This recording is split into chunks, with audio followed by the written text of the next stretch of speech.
Welcome friends, প্রত্যেককে স্বাগত আমাদের ইউটিউব চ্যানেলে। যে সমস্ত ভিউয়ার্সরা প্রথমবার চ্যানেলটি দেখছেন তারা অবশ্যই চ্যানেলটিকে সাবস্ক্রাইব করে দেবেন এবং চ্যানেলের পাশে থাকা বেল আইকনটি প্রেস করবেন, যাতে এই ধরনের খবর সবচেয়ে আগে সবচেয়ে দ্রুত আপনাদের কাছে পৌঁছে যায়। তো আজকের ভিডিওটা একটু অন্য স্বাদের, একটু অন্য ধরনের। তার কারণ একজন মানুষের সম্পর্কে আপনাদের জানাবো, যে মানুষটা বিনা অপরাধে 8 বছর সাজা ভোগ করছে। হ্যাঁ, মালদার একটি ঘটনা, যেখানে আপনারা প্রত্যেকে জানেন যে 32,000 চাকরি বাতিল মামলা ডিভিশন বেঞ্চে শুনানি হচ্ছে। কত বহু বঞ্চিতদের একের পর এক গল্প আছে, তার মধ্যে গুটি কয়েক গল্প শুনলেই কিন্তু খড়কুটোর মতো উড়ে যাবে 32,000 প্রাথমিক শিক্ষকদের চাকরি। কেন বলছে এই কথা? কারণ হাজার হাজার মেধার সাথে প্রতারণা হয়েছে, হাজার হাজার গরিব মধ্যবিত্ত পরিবারের সন্তানদের সাথে প্রতারণা হয়েছে। আজকে যাদের ভালো থাকার কথা তারা আজকে বিভিন্ন ধরনের পরিযায়ী শ্রমিক, বিভিন্ন ছোটোখাটো কাজ যেগুলো হয়তো তাদের করারই প্রয়োজন ছিল না, কিন্তু এই প্রাথমিক শিক্ষা পর্ষদ, এই রাজ্য সরকার, তারা যেভাবে দুর্নীতি বেনিয়ম অনিয়ম করেছে তার বলি গরিব ঘরের সন্তানদের, মধ্যবিত্ত পরিবারের সন্তানদের মতন বহু হাজার হাজার প্রার্থীদের, যারা আজ হয়তো অন্ধকারে নিমজ্জিত। তাদের কথা কেউ ভাবে না, তাদেরকে কেউ দেখে না, সমাজের এক কোণায় আস্থা কুড়ি হিসেবে তারা পড়ে আছে। একটা ছোট্ট ঘটনা আপনাদের শেয়ার করব, দেখবেন এই কথা যদি বিচারপতির কান পর্যন্ত পৌঁছায়, তারই নিজের করা অর্ডার তিনি দেখে হয়তো অবাক হবেন কি করে এই ধরনের প্রার্থীর সাথে এই ধরনের বঞ্চনা করা হলো। সামান্য একটু তথ্য মামলার পর মামলা করে গেছেন, প্রাথমিক শিক্ষা পর্ষদ দেয়নি, ধামাচাপা দিয়েছে, সাপ্রেস করেছে গোটা বিষয়টা, যাতে স্কুল পর্যন্ত না পৌঁছায়। যে আজ স্কুলে গিয়ে মাথা উঁচু করে বাঁচার কথা যার, আজকে সে মাথা নিচু করে সমাজের এক কোণায় পড়ে আছে। কেউ তার খোঁজ রাখে না, তিনি আদৌ বেঁচে আছেন না মরে গেছেন, কেউ তার খোঁজ রাখে না। সংসারটা অন্যরকম হতে পারত, যার দায়িত্ব তিনি কাঁধে নিয়েছেন তাকে সুখী রাখতে পারতেন, কিন্তু সেটা রাখা হয়নি। তার কারণ ছোট্ট একটা জিনিস আপনাদের দেখাই। একটা ঐতিহাসিক জাজমেন্ট, যেটা মহামান্য ক্যালকাটা হাইকোর্ট বা সুপ্রিম কোর্টে একাধিক জাজমেন্ট আছে, সেখানে ওবিসি বি একজন প্রার্থী, তিনি এই ডিস্ট্রিক্টে তিনি আবেদন করেছিলেন যে 42,949 এই নিয়োগের ক্ষেত্রে 2016 সালে 2014 টেট পাস করে যে আমাকে চাকরিটা দেওয়া হোক, কিন্তু তাকে চাকরিটা দেওয়া হয়নি।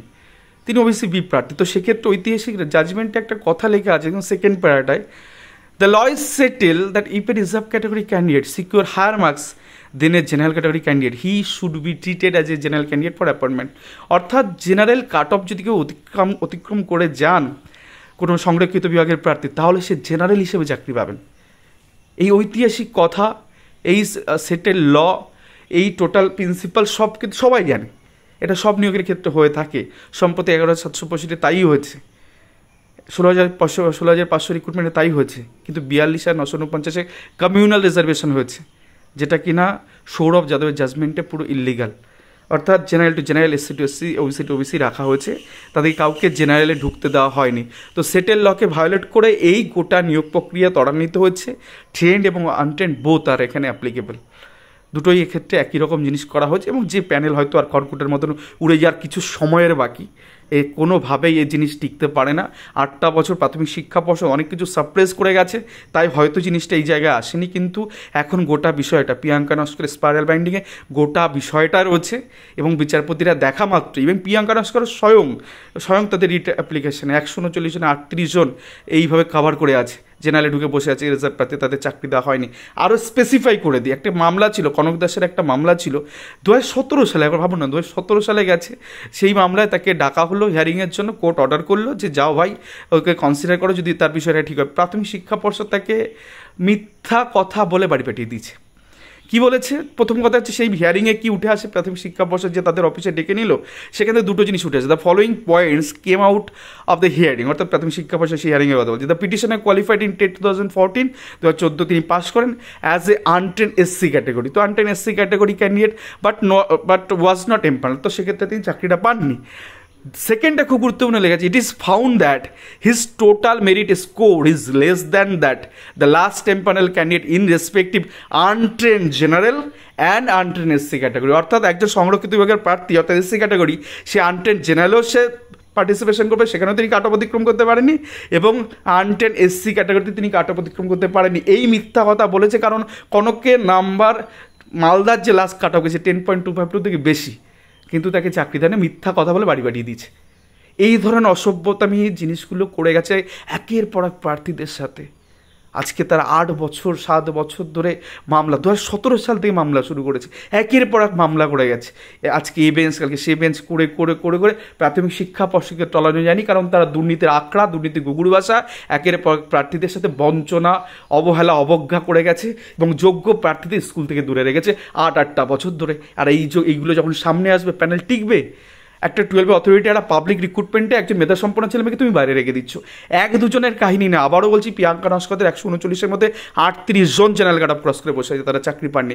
এবার সেই বঞ্চিত অভাগার ঘটনা আপনাদের দেখো, মিঠুন কুমার সরকার আস্থা করে পড়ে আছে সমাজের এক কোনায়, কেউ তাকে দেখেনি।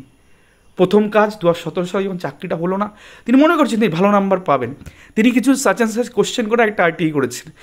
2017 সালে চূড়ান্ত ফলাফলে আমার স্কোর কত, পর্ষদ নির্ধারিত বিভাজন অনুসারে আমার স্কোরের বিভাজন কি, মালদা জেলা ওবিসি পদপ্রার্থীর সর্বনিম্ন স্কোর কত, জেনারেল স্কোর কত, এবং আমি আমার উত্তরপত্র দেখতে চাই, অর্থাৎ ওই মার্কশিট দেখতে চান।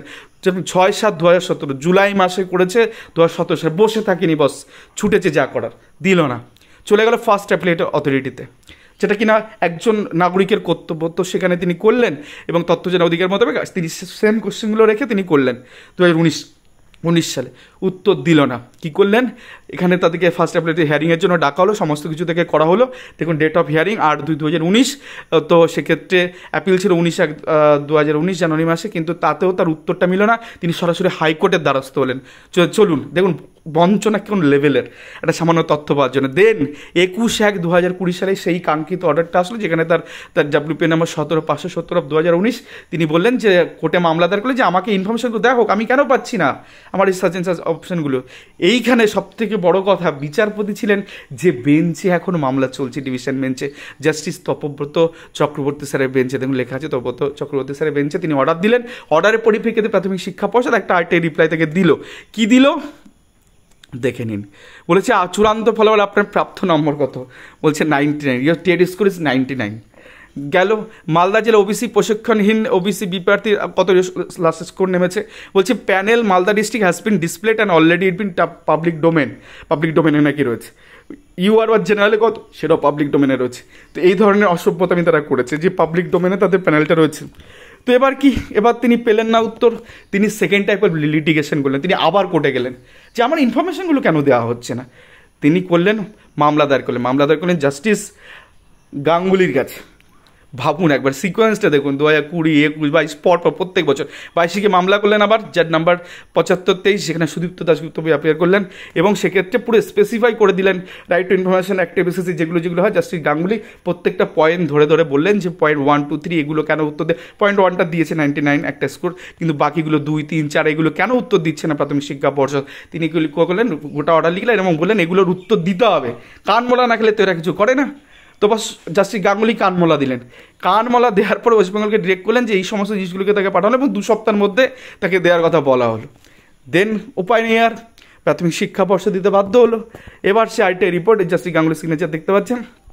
এবার সেই কাঙ্ক্ষিত উত্তরটা আসলো 2022 সালে, ভাবুন 17 সাল থেকে লেগে আছে 2022-এ, ইয়োর টেট স্কোর 99। এবার দেখুন ঘুরে গেল খেলা, পর্ষদ নির্ধারিত বিভাজন হিসেবে আমার প্রাপ্ত নম্বর 13.124, আপনাদের 23/5-এর কাটা মধ্যে 10.252 মালদা লাস্ট জেনারেল চাকরি করছে এই প্রার্থী ওবিসি হয়ে 13.124 পেয়ে আজ পর্যন্ত স্কুলে পৌঁছাতে পারেনি। দেন পরবর্তী ক্ষেত্রে মালদা জেলায় প্রশিক্ষণহীন ওবিসি বি প্রার্থীর সমের স্কোর তো ভুল ইনফরমেশন দেওয়া হলো এতদিন পরও 18.851, ভুল নয় কি, অবশ্যই বলতে কি দিচ্ছে দেখুন।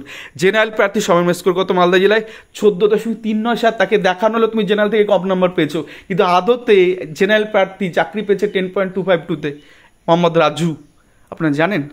তো এইভাবে বঞ্চনার পর বঞ্চনা করা হয়েছে, এদেরকে স্কুল থেকে অনেকটা দূরে রাখা হয়েছে 8টা বছর। আজকে এদের অভিশাপটা কেন লাগবে না বলুন তো, যারা চাকরি করছে। আজকে মোহাম্মদ রাজু 10 পেয়ে চাকরি করছে, আজকে 13 পেয়ে ছেলে চাকরি পায়নি, নাজিবুর 20 পেয়ে চাকরি পায়নি, নাজিবুরের ভাই 16, 17, 18 পেয়ে চাকরি পায়নি। আজকে এই সংখ্যাটা কোথায়? প্রিয়াঙ্কা নস্কর 139 জন, 38 জন জেনারেল কাট অফ ক্রস করে স্কুলে যেতে পারেনি। এটা প্যানেল হতে পারে? একবার ভাবুন তো। আজকে এদের কিছু বললেই বটতলায় ফেল্লু বলা হয়, এরা ফেল্লু। 10 পেয়ে স্কুলে চাকরি করছে, 8 বছর ধরে মাইনে তুলছে, সংসার ধর্ম করছে, হ্যাঁ। আর আজকে এই মিঠুনবাবুর মতন কত মিঠুন আজকে হারিয়ে গেছে, অন্ধকারে নিমজ্জিত হচ্ছে। কেউ মাছের ব্যবসা করছে, ভোর 2টোর সময় উঠে মাছ আনতে যাচ্ছে, কেউ সবজি বিক্রেতা, কেউ জমিতে চাষ করছে, কেউ পরিযায়ী শ্রমিক হয়ে গেছে। আজকে কেউ ওদের কথা ভাবে না, ভেবেছি আমরা TRSG group, the rising sun group, এবং লড়াইটা এই পর্যন্ত নিয়ে গেছে। আজকে স্পাইরাল ব্যান্ডিংয়ে যেগুলো ভুয়ো তত্ত্ব বলা হচ্ছে, যখন একদম দড়ি ধরে মারবে টান, রাজা হবে খান খান, এখানে পর্ষদ হবে খান খান, প্রত্যেকটা তথ্য তাদের দেওয়া, প্রত্যেকটা তথ্য তাদের রাইট টু ইনফরমেশন অ্যাক্টের বেসিসে আসা, সব সত্য। যা স্পাইরাল ব্যান্ডিং সব সত্য। আর স্পাইরাল ব্যান্ডিং পুরো গলায় দড়ি হয়ে প্রাথমিক শিক্ষা পর্ষদের উপরে ঘুরছে, যে কোনো মুহূর্তে ঝুলে পড়তে হতে পারে তাদের। আর এই সমস্ত প্রার্থীদের আমরা শেষ পর্যন্ত আছি, আমরা শেষ দেখতে চাই। প্রত্যেকের স্কুলে যাওয়া যতদিন না হচ্ছে আমরা এই লড়াই চালিয়ে যাবো অবশ্যই। ধন্যবাদ সকলকে। আজকের ভিডিও।